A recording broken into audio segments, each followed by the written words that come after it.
Tudo é fast, tudo é imediato. Atenção, e aí vou fechando, essa sociedade do imediato, ela nos atinge. Quer ver um exemplo? E essa é uma coisa séria. Ela nos pega em cheio. Sabe quando? Quando a gente vai perdendo a nossa paciência. Quando nós achamos que as coisas são assim, o que eu posso fazer? Aliás, quando nós começamos a procurar o prático em vez de procurar o certo. Quando você e eu começamos, por exemplo, a desistir. Quando o peixe, ao apodrecer pela cabeça, vai contaminando. Quando nós esquecemos uma coisa ótima: eles não nasceram prontos, nem nós. E, portanto, nós podemos nos fazer e refazer de vários modos. Um deles é, de fato, fazendo um seminário, voltando à discussão, trazendo pessoas, pensando, isto é, fazer o que vocês estão fazendo aqui. O que vocês estão fazendo aqui?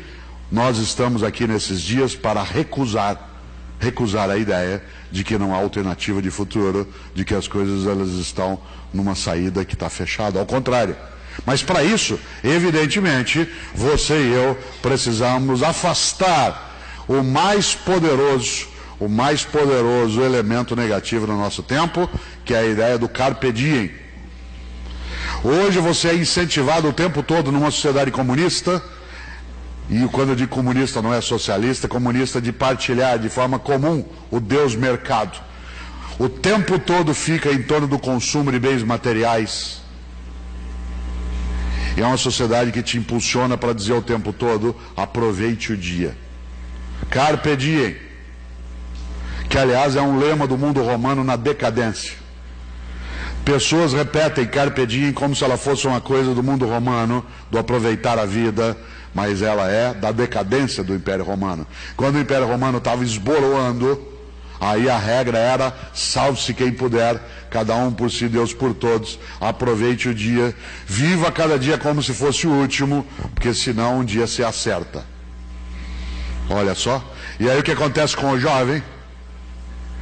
Tem pai e mãe que vira o professor para os jovens assim: vocês não terão futuro. Não vai haver futuro. Não haverá meio ambiente, não haverá segurança, não haverá emprego. Vocês não vão ter futuro. Aliás, vou dizer uma coisa para vocês: vocês não têm passado. Eu tive infância. E eu digo para eles: vocês não têm presente. Sabe por quê? Porque isso que vocês comem não é comida, é porcaria. Isso que vocês usam não é roupa, é andrajo. O que eu estou dizendo para o jovem? Que ele não tem história.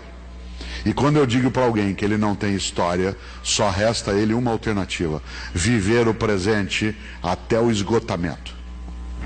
Viver o presente até o esgotamento significa, e aqui eu quero ir fechando, que aí você, nesta lógica, você chega em casa hoje à noite, quarta-feira, você chega lá às 7 horas da noite, tua menina está saindo, você fala: ué filha, onde você vai? Ué mãe, eu vou para uma balada. Mas numa quarta-feira, filha. Mãe, pode ser a última balada da minha vida. Seu filho fala: mãe, vou viajar com os amigos no fim de semana, vou lá para Bombinhas. Mas filho, as aulas começaram agora, você nem... Pá, mãe, pode ser a última viagem da minha vida. Como que um ser humano com 15 anos, 16, acha que a vida se esgota desse modo? Sabe qual que é a lógica? A lógica é... Olha só. A lógica é que o mundo não tem história. E quem não tem história vive o presente até o esgotamento. Aí o que eles fazem? Eles vão para a balada, vão para a viagem, vão para a estrutura, e aí ele bebe o máximo que ele puder, ele dança o máximo que ele puder, e como ele não vai conseguir dançar tudo que ele precisa, ele toma êxtase, ele consome outro produto, ele usa droga, e aí quando é 6 horas da manhã, ele vai para casa e não consegue dormir, aí ele toma um medicamento para dormir, e depois para ficar em pé ele toma outro medicamento. Atenção, nos últimos 10 anos aumentou imensamente o consumo de Rivotril, que é um medicamento sério, entre jovens de 15 a 25 anos, que é um medicamento absolutamente bem prescrito, e aumentou o número de infartos entre jovens. Sabe por quê?